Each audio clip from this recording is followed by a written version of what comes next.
Ini kota yang sudah masuk diperjualbelikan, dikomoditisasikan untuk pariwisata. Tidak ada ruang.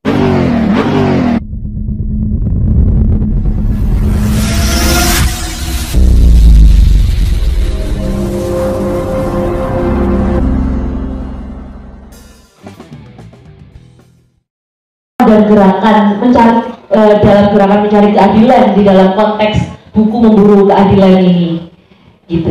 Mungkin dari Bu Dita, silakan. Terima kasih. Assalamualaikum warahmatullahi wabarakatuh. Selamat siang, selamat sore. Saya tidak ingin berangkat dari gerakan perempuannya. Saya ingin melihat Yogyakarta sebagai ada Dodo. Dia pernah membuat kaos yang bernama Jogja Ora Didol. Nah, ini perspektif kita harus melihat. Saya ingin mengajak teman-teman untuk masuk di kota Jogja.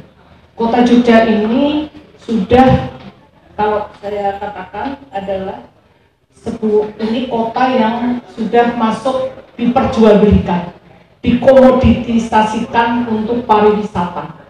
Tidak ada ruang untuk remaja, ruang untuk rakyat, itu tidak ada.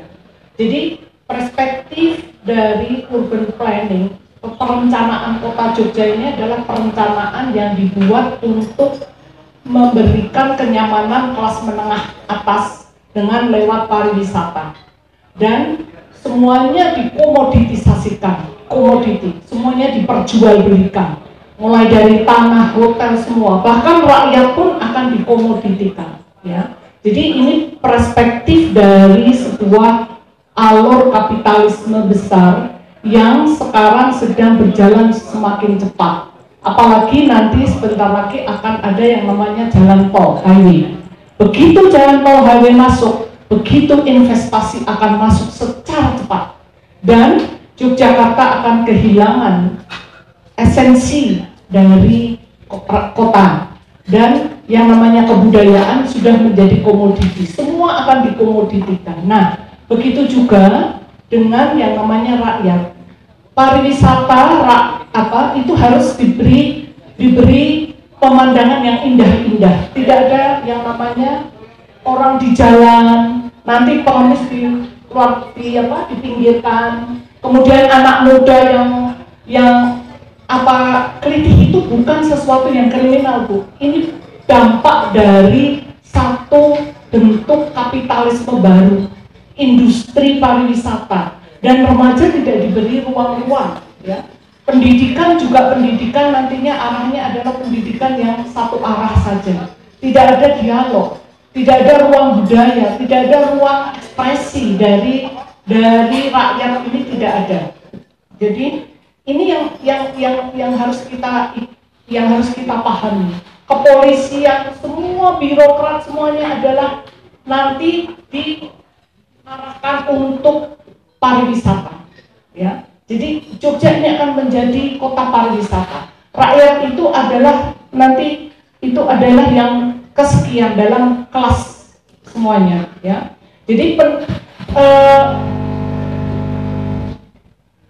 kalau ada anak-anak yang nakal atau bentuk dari, sebetulnya ini kan bagian dari ekspresi orang muda, ekspresi remaja yang ingin mencari identitas, karena identitasnya juga sudah tidak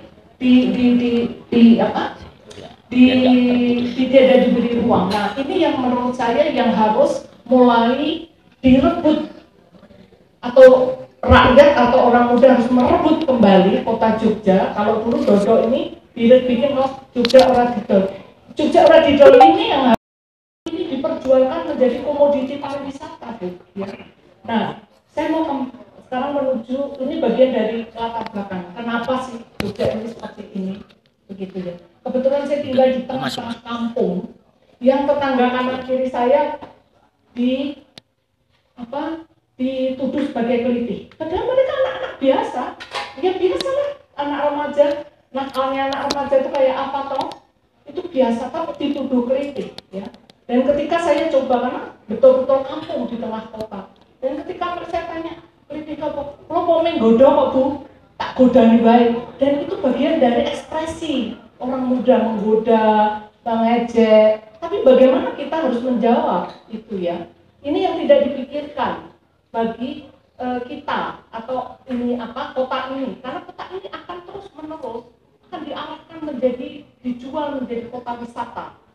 Bayangkan kemarin tahun baru itu betul-betul kota yang sebetulnya yang sudah sangat parah sekali dan merusak semuanya.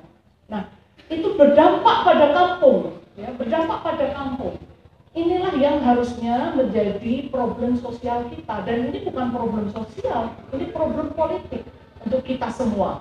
Ya. Sekarang saya akan masuk kepada buku ini. Kebetulan saya dulu tinggal di Jakarta. Saya baru pulang ke Jogja tahun 2017. Saya orang Jogja asli, tapi merantau ke Jakarta dan beberapa bekerja untuk gerakan. Saya mau mengatakan bahwa tulisan Ibu Andayani ini dan gerakan dari Ibu dan Bapak ini tidak bisa hanya gerakan yang temporer, hanya sesaat, karena ibu-ibu dan bapak-bapak ini menyuarakan suara dari orang muda yang akan dituduh, akan dikriminalkan ketika itu menyimpang dari aturan-aturan yang dibuat oleh pejabat, ya, oleh polisi. Polisi itu adalah alat. Nah, sekarang kita juga harus melihat fungsi polisi ini sudah menggantikan fungsi militer. Dia melakukan kekerasan, dia melakukan apa? Ini di Papua sedang terjadi, ya. Tapi saya mau mengatakan kita punya sejarah panjang bagaimana tulisan Ibu Andayani ini bisa menjadi transformasi gerakan politik. Banyak contoh, dan itu dimulai dari perempuan. Pertama adalah kebetulan pada tahun 1994 kebetulan saya mendapatkan kesempatan pergi keliling ke Amerika Selatan untuk melihat gerakan-gerakan rakyat melawan diktator, melawan ini. Saya kebetulan pergi ke Argentina. Nah, di Argentina itu ada suatu gerakan ibu-ibu yang bernama Plaza de Mayo. Plaza de Mayo ini adalah semuanya adalah ibu-ibu. Plaza de Mayo ini alun-alun utara. Saya pernah menggugat Sultan, menulis surat. Alun-alun di Pageri itu adalah perbuatan sangat individualis. Dan itu bukan sifat dari sebuah keraton yang untuk rakyat. Ini sangat-sangat individualis. Saya mau mengatakan Plaza de Mayo ini berangkat dari ibu-ibu ini semua. Tapi di Argentina mereka kehilangan anak-anaknya yang melawan diktator. Jadi ibu-ibu itu kehilangan anak-anaknya, anaknya dibunuh, culik, tidak kembali. Mereka apa yang terjadi? Mereka berkumpul. Mereka berkumpul karena mereka beragama Katolik. Mereka tergabung dengan novena, ya. Doa-doa novena secara Katolik. Mereka bergabung dan melakukan pendidikan kesadaran politik melalui mengapa anak-anak ini ditangkap, mengapa anak-anakku, mahasiswa-mahasiswa di Argentina hilang. Nah, pendidikan politik pada ibu-ibu ini tidak hanya sekedar pada ibu-ibu di ibu-ibu dari yang mereka hilang, tapi mereka kemudian menyebar. Nah, saya akan berangkat dari pengalaman Ibu Andayani dan ibu-ibu semua. Pada tahun 1998, ketika ini saya juga mau mengkritik para mahasiswa. 98 adalah kemenangan mahasiswa, bukan hanya mahasiswa. Itu adalah kalau mahasiswa tidak ada ibu-ibu, mereka tidak akan bisa long march dari kampus-kampus mereka sampai ke Senayan. Saya mau mengatakan apa yang terjadi. Kami para aktivis perempuan ini, kami pergi ke majelis taklim. Kami datang ke majelis taklim dan kami membawa selebaran yang tadi dibawa yang seperti ini. selebaran ini kami bagikan ke majelis taklim, pengajian-pengajian, dan bicara apa itu orde baru, kenapa harus dibongkar. Jadi seluruh majelis taklim, saya yang tidak pakai jilbab ketika itu, saya memakai jilbab, hanya saya harus bicara di majelis-majelis taklim. Saya yang tidak mau sholat, saya tidak sholat, tapi saya harus sholat karena saya harus bicara dengan ibu-ibu majelis taklim untuk membangun kesadaran politik. Kesadaran politik apa? Tentang penindasan Soeharto, tentang penganiayaan Soeharto.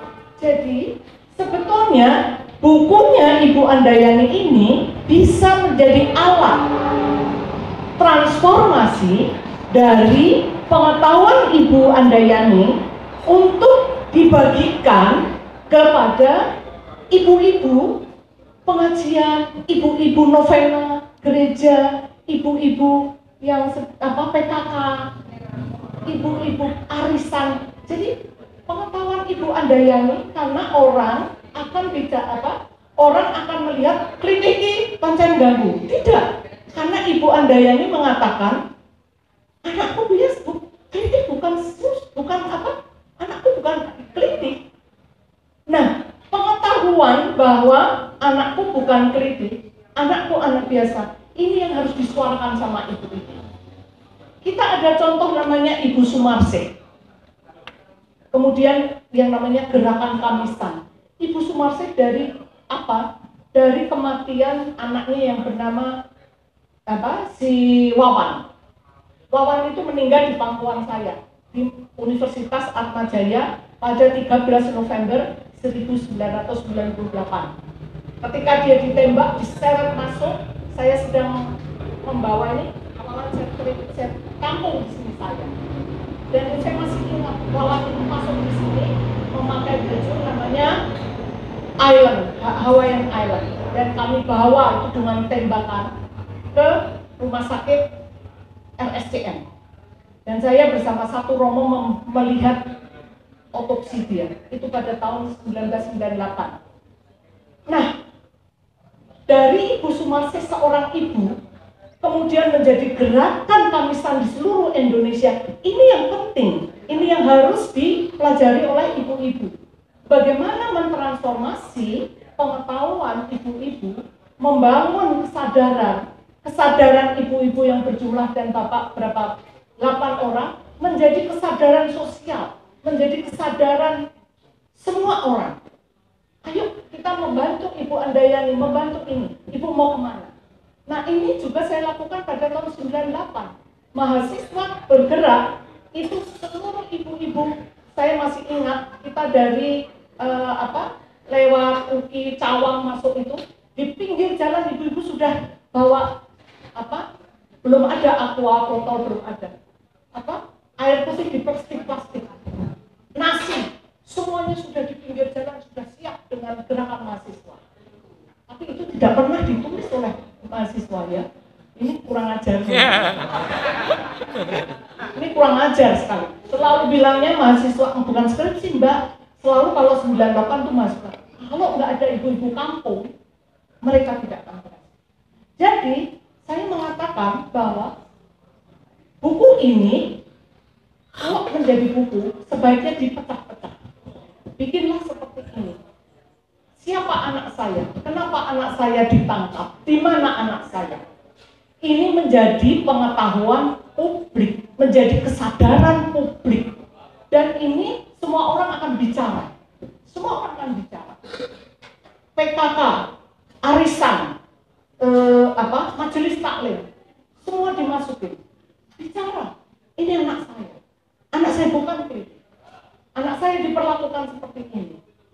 Dan ini menjadi gerakan bersama. Jadi dari gerakan 6 ibu-ibu atau 8 ibu-ibu harus ditransformasikan menjadi gerakan sosial. Dan semua orang harus bicara, semua harus bicara. Nah, saya tadi tentang Plaza de Mayo yang saya lihat. Dan Plaza de Mayo kemudian, karena kemudian saya di Komnas Perempuan selama 7 tahun, Plaza de Mayo saya undang ke ibu-ibu, saya undang ke Indonesia. Dan saya kelilingkan. Waktu untuk ibu-ibu dan dedengkotnya Plaza de Mayo, klik ke Indonesia dan keliling untuk membawa semangat ketemu Ibu Sumarsih. Nah, di Indonesia selain Ibu Sumarsih juga ada Mama Josefa Alomang, itu dari Papua. Mama Josefa Alomang ini seorang ibu yang melawan PT Freeport. Bayangkan, Freeport itu industri tambang terbesar di dunia. Mama Josefa ini sendiri buta huruf, tidak pakai sepatu, tapi dia bisa melawan. Dia pernah dimasukkan di penjara selama 6 minggu, tapi dia melawan terus. Dan apa yang terjadi? Perlawanan ini terus menerus. Dan sekarang meskipun juga masih kita melawan dalam artian bahwa Freeport masih ekstraksi sumber daya alam, tapi paling tidak orang Papua punya bukan semangat lagi Bu, mereka harus membayar orang Papua, Ada, saya lupa berapa persen shareholdernya. Tapi yang ingin saya sampaikan sebetulnya sebelum saya tutup adalah bahwa gerakan politik ibu-ibu ini sudah melakukan gerakan politik, dan kita harus membangun yang namanya gerakan yang lebih luas lagi. Tapi juga kita harus bisa melakukan dialog-dialog juga dengan polisi. Polisi itu sekarang sudah bukan lagi sebagai pengayom masyarakat. Polisi itu sudah menjadi alat dari penguasa, alat yang menggunakan kekerasan. Jadi ini yang harus kita lakukan, kita harus melawan terus. Melawan dalam artian kita harus dengan cara, di sini ada Mas Herlambang, bagaimana perlawanan yang bisa dilakukan dengan baik, seperti apa. Dan buku ini, kalau saya bilang, karena sekarang orang nggak mau ya baca buku, tapi bagaimana dijadikan selebaran. Dan nanti disampaikan di arisan seperti itu. Jadi ini yang menurut saya, selain tadi, kalau saya sekarang sih melawan Jogja dijual. Pokoknya kita harus melawan. Yang kedua adalah bagaimana gerakan politik dari ibu-ibu.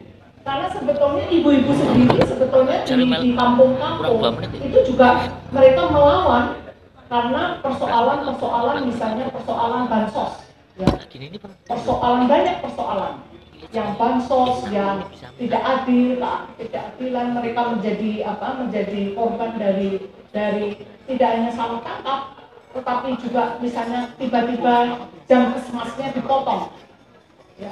Itu banyak sekali saya mengadvokasi itu, jam kesmas dipotong hanya karena tidak suka atau karena dia bapaknya atau mbahnya anggota PKI, itu masih terjadi. Jadi hal-hal yang kita harus mendaftar, tapi yang paling utama adalah jangan menggunakan bahasa-bahasa yang susah. Pakailah bahasa yang sederhana, pakailah bahasa yang biasa digunakan oleh ibu-ibu dan ibu-ibu yang datang bicara dengan mereka. Nah, saya kira itu dan banyak sekali contoh yang sebetulnya bisa saya sampaikan. Misalnya Uma Udang di Kalimantan itu menggerakkan seluruh ibu-ibu dengan merangkul pohon sehingga pohon tidak ditebang. Kemudian pada di Sumatera Utara ketika itu tahun 1970 sekian saya naik kapal bersama tim. Di sana adalah melawan industri pulp. Itu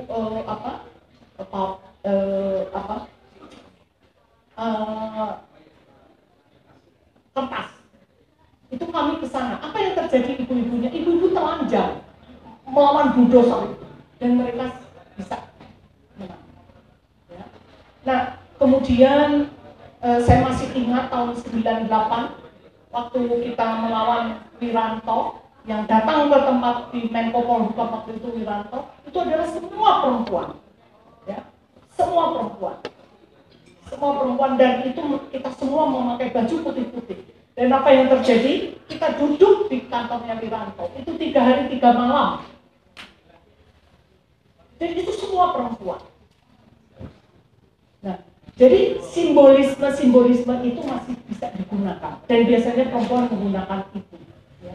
Jadi mari kita pikirkan bagaimana membangun sebuah gerakan sosial untuk mendukung gerakannya ibu-ibu ini dengan cara yang sederhana, dengan mendekati ibu-ibu yang sudah biasa arisan. Jadi arisan. Kalau di kampung saya itu ada bahasa Jawanya ada Kamis Paingan, arisan Kamis Paingan. Nah itu Jumat apa-apa, itu datang bicara. Ini anak saya, ini saya sedang begini. Gitu. Saya pernah melakukan ini untuk anak yang dituduh narkoba. Dan saya jabanin itu di RT RW, saya datangi. Ini anak ini bukan narkoba, anak ini harus dibayar 25 juta bagaimana? Anaknya ini dan bagaimana? Oh kita datangin di polisi Ngupasan. Datangin kita 65 orang polisi Ngupasan. Minta 25 juta, kita bilang, oke, saya bisa bayar berapa? Yaudah 5 juta. Kita pakai apa 5 juta? Pakai uang kerincing 500 rupiah. Waduh, wes nganu mendiri, untung mendiri. Dan akhirnya tidak jadi. Itu tahun 2018.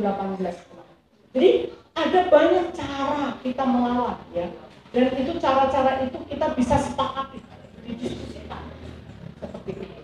Ini di tengah kota loh, di Ngupasan sana. Untuk bisa mengambil anak yang bukan narkoba tapi ditok, tuduh sebagainya. Nah, ini korban peradilan sesat ini kalau menurut saya ini bisa kita menjadi gerakan bersama. Gerakan untuk membangun keterlibatan tuh, ya. Jadi bukunya Bu Andayani ini sudah bagus, penting untuk kemudian ditransformasikan menjadi pengetahuan publik, menjadi pengetahuan bersama. Dan problemnya ibu-ibu bapak-bapak semua ini bukan problem ibu bapak-bapak, tetapi menjadi problem sosial, problem bersama. Ini anakku, ini. Jadi menggunakan pendekatan ibu itu akan baik. Jadi ditarik ini ya, keterlibatan sebagai orang tua. Dan itu penting menurut saya dalam hal seperti ini. Ya. Saya kira itu Mbak, pendapat dari saya. Terima kasih.